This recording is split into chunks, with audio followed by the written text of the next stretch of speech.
Pátria que me pariu, quem foi a pátria que me pariu? Você viabiliza o meu trabalho. E seja muito bem-vindo, Vitor Brown, depois de 10 anos de Jovem Pan, era uma outra Jovem Pan, como já existiu outro Felipe Neto, como já existiu outro Professor Papagaio, como já existiu outro Reinaldo Azevedo, essa Jovem Pan, eu também fui muito grato por me dar espaço e tudo, dei muita audiência em troca, mas ela mudou. E o Vitor Brown está vindo para um lugar bem mais coerente e com liberdade, que é a revista Oeste. Seja muito bem-vindo em casa, Vitor. Você agrega bastante para o time. Pois bem, vamos falar um pouquinho de Brasil agora. Porque a gente mostra tudo isso que está degringolando, né? Mas o que realmente pega é a economia para o povão.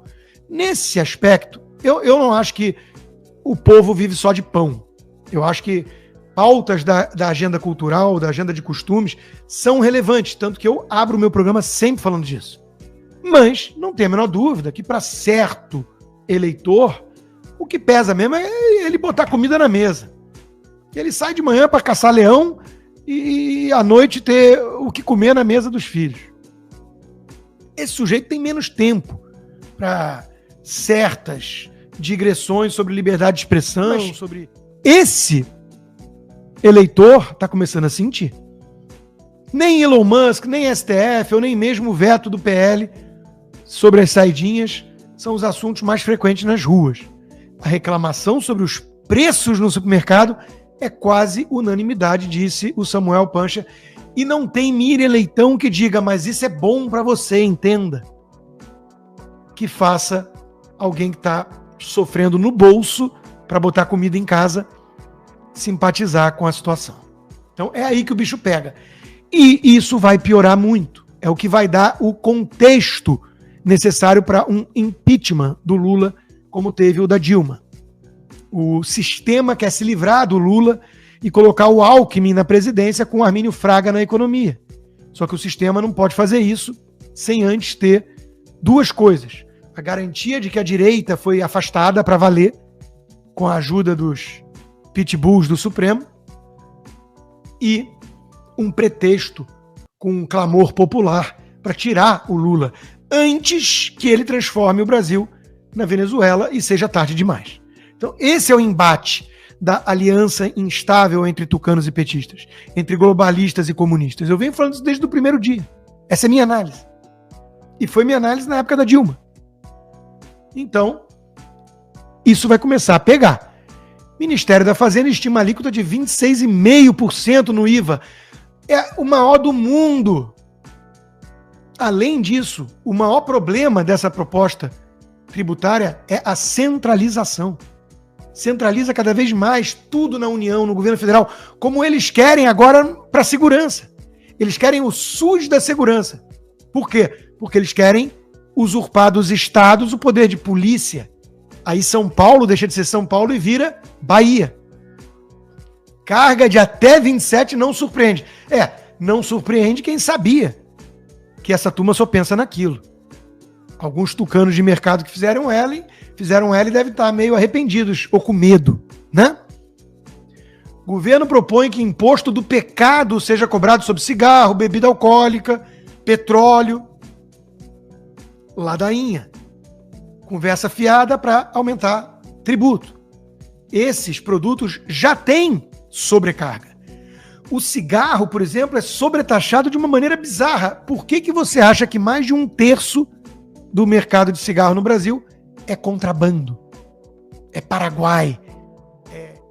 Porque a taxa é absurda, é abusiva. E o preço fica caro demais para o povão que está lá matando seu leão por dia. Então é ladainha da turma que só pensa em arrecadar, arrecadar e arrecadar. O próprio isentão Mário Sabino, que é um dos que está se afastando do isentismo gradualmente, disse: a imprensa muito animada com IVA de quase 30%, taxação sobre compras online de até $50, e porque ficará mais simples pagar imposto ao governo. O manicômio fiscal agora é um campo de trabalhos forçados muito bem organizado. Parabéns aos envolvidos, estão transformando o Brasil numa União Soviética. Quem diz isso é um isentão que ficava demonizando o Bolsonaro com Paulo Guedes. Mesmo assim, o Lula tem derrotas no Congresso. E ele precisa liberar a grana. Orçamento secreto, as emendas parlamentares, blá blá blá. 5 bilhões de reais liberados para o Congresso. E, pasmem, o grosso para o próprio PT num ano de eleição municipal. Mas que coincidência, não é mesmo? Que coincidência. Mesmo liberando essa montanha de recursos, eles sofrem derrotas importantes. Como, por exemplo, a questão da isonomia fiscal de vários setores lá da economia, né? Da isenção. E quando isso acontece, quando nem com as emendas eles dão um jeito de ganhar no Congresso, que é a casa do povo, dos representantes eleitos, eles vão para o tapetão. É o que disse o William Vac na CNN. Sem maioria no Congresso, o governo Lula se agarra ao STF. A única coisa que nós não podemos jamais é tratar com naturalidade isso. Isso não é normal. O STF não é um agente que deveria atropelar o Congresso e usurpar a sua prerrogativa de fazer leis, de votar leis. É exatamente o que fez Zanin.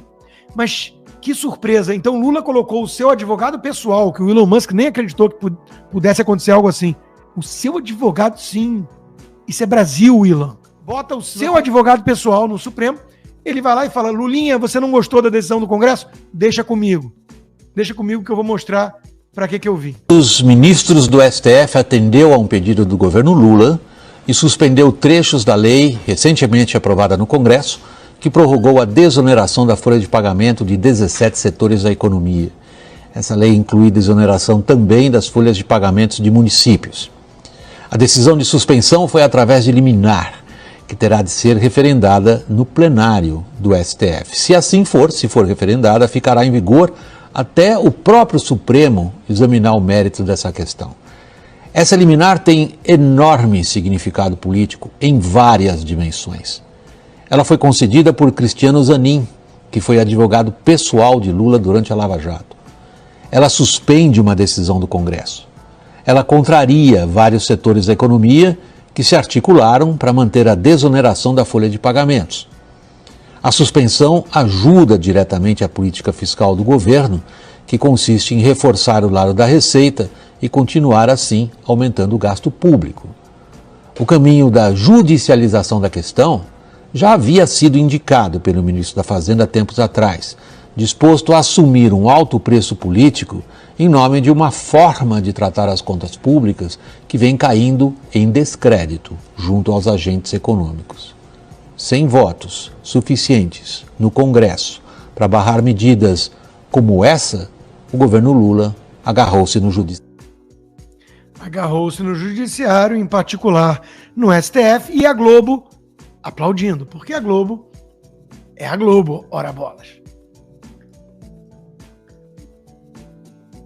Zanin atende a Lula e suspende trechos da desoneração da folha aprovado no Congresso. Fecha o Congresso, deixa o Zanin logo cuidar da coisa toda, da bagaça. É como disse Leandro Ruschel, como funciona uma republiqueta bananeira? 3 atos. 1, presidente indica seu advogado pessoal à Suprema Corte. 2, Senado rabo preso, oportunista, centrão fisiológico, vendido, chancela a indicação. E 3, o ex-advogado do presidente, agora ministro da Corte Constitucional, dá canetada no tapetão para suspender uma decisão do próprio Congresso, porque vai contra o interesse do seu ex-cliente. E ainda há quem chame a essa bagaça de democracia.